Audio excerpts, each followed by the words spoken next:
YouTubers, here comes a Class B tour. This one is on a Dodge chassis with a 5.9 liter V8. All right, YouTubers, I've been asked to do another tour of this RV. It's a 99 leisure travel. I'll start with this. That is an Onan 2800 generator. That is where the gross tank is. And under there, where you dump it out. That's where the go-go juice goes. This is where the power is. Power's in here as well as the water. And there's phone hookups and cable because it's a 99. In the back, this is the storage bin. That's where I store the hose of grossness. This is the back end. There's the bed. Short queen. That's the storage underneath. You have to excuse me, this thing is dirty. It's gonna get a cleaning here pretty soon for winter. That is my huge basement, or whatever you want to call it. I can get a lot of stuff in there. This is the mechanicals. Okay, in we go. What we have here is a flat screen TV. Storage bins on both sides of it. That is the fancy, back in the day, 1999 era window covering. 2 captain's chairs. Here is the air ride, and underneath is a generator remote start. I'm gonna shut the fan off now because it's spring finally, even though there's COVID going on. I'm gonna take the floors out.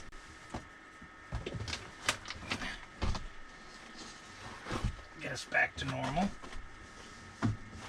Use this for insulation. Piece of carpet that came with it for the same reason. Okay, this is gonna need a lot of cleaning.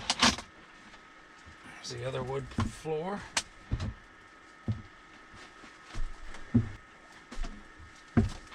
This is a wood and then carpeted insert. And as you can see, a lot of cleaning is going to be needed. All right, this is the kitchen area. Up here, I use my cutting boards when there's stuff in here to stop things from falling out, but that's where a lot of my cooking stuff goes. These little shoe things I use to put junk in. And there is a Dometic 3-way refrigerator. 3-way meaning electric, propane, and DC. There's my tiny little sink. That's why I do dishes outside in a bucket.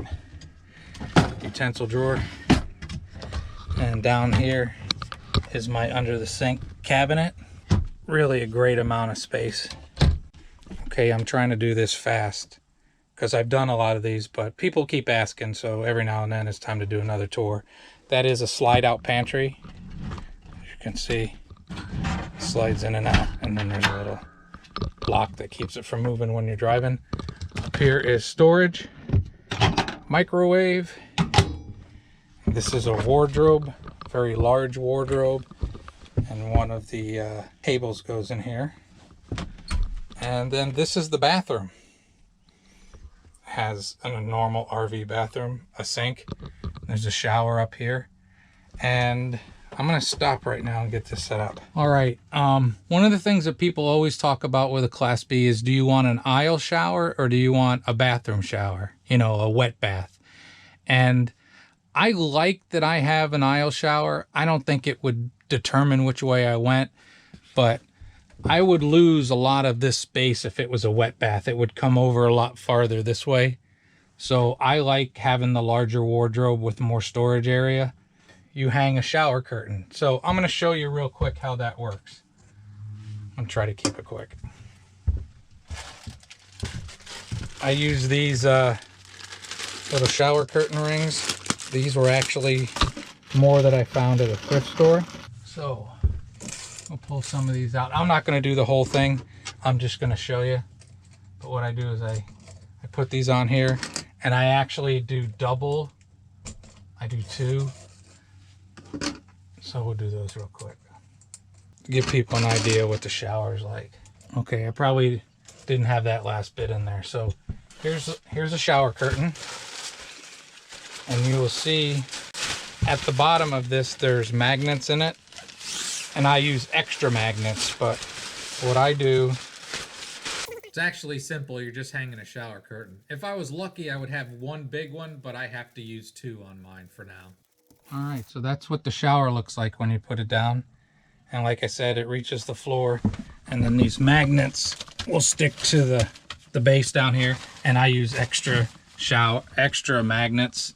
And when you move that out of the way, that's where the shower drain is. This door obviously opens up further back, and I'm thin, so it's not a problem. If you're wider, then it might be a problem. And my shower drain, that's just covered up with duct tape, because when I do winter camping, I winterize this. But with the pets, I put water down, and they always tend to knock water over, so I don't want any water getting down in there and freezing. But that's pretty much how you do the shower. And again, I only shower in here if I have to, but it has the fantastic vent right up above there, and it does fine. It works fine, and overall, I appreciate having the extra space when I'm not using the shower. So forever ago, I did a video, I think within the first year of having the RV, of me actually showering here. So if you're bored, you can search the channel for that. It works, but again, I do a lot of campgrounds, and I look for alternate ways to shower. I said recently, the longest I did was about a month where I showered in this every day. And it can be a hassle, because when this is wet, I either put it down to the toilet so it will drain into the toilet, or I can move it over here and have it go to the sink and drain into the sink, or you just take it outside and let it air dry outside. But that's showering in a Class B. Oh, another thing I do, I don't know if I showed that. These have little rollers on them, so they work pretty well. But if you're driving, they'll slide around, so I just take a clothespin and I hold it right at the front of them so that they can't fly forward when you're driving. See? All right, this comes with a seat that folds down originally from the factory. It would look like this. When I got it, it had 2 twin beds along each side as such. And that's what these platforms are built for. These platforms all come up so I can get to the mechanicals inside. And I have a short queen in here because, to me, whatever RV you get, you have to have your main priorities. And for me, it was being able to get decent sleep. This is my entertainment center. I just put these PEX holders and some PVC pipe to put the top on, to put my TV and DVD player in there. Up here, what I love is there's storage. It's 5 feet along back here, so you have storage here, you have storage back here, you have storage that runs the full length of the back. There is one of my induction cooktops, and I have some, like here,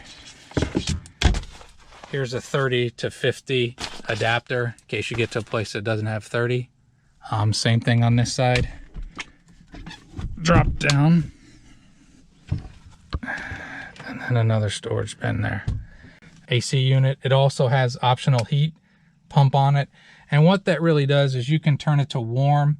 If it's super cold, it's not going to do much, but if it's kind of cold, it helps. And here's the controller for my favorite cold weather thing. This is a electric heating pad mattress cover thing. It is fantastic.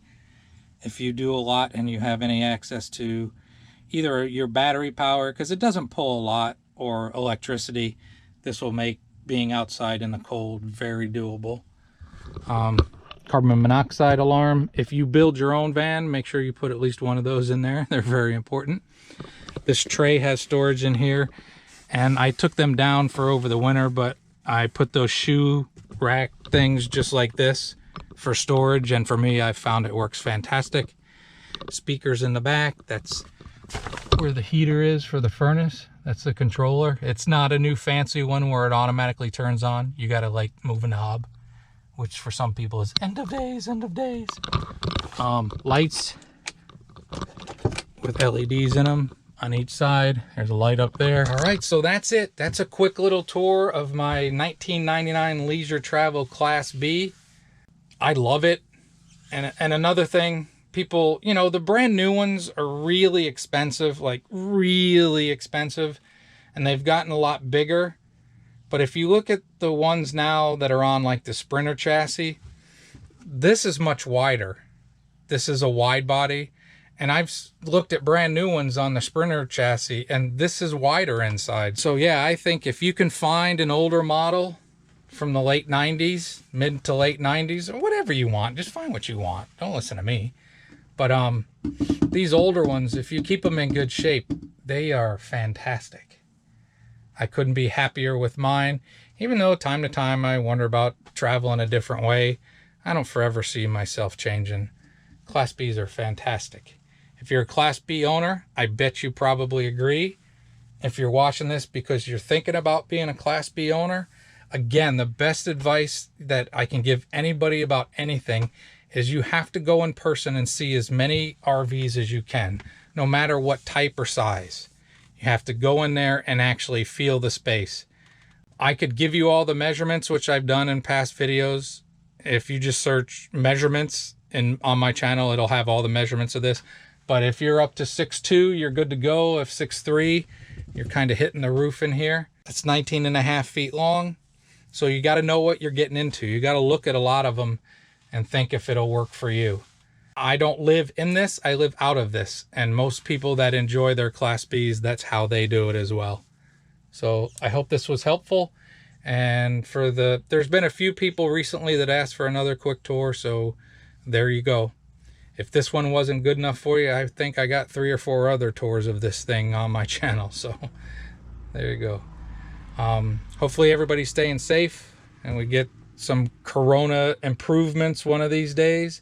But until then, have a great and wonderful day.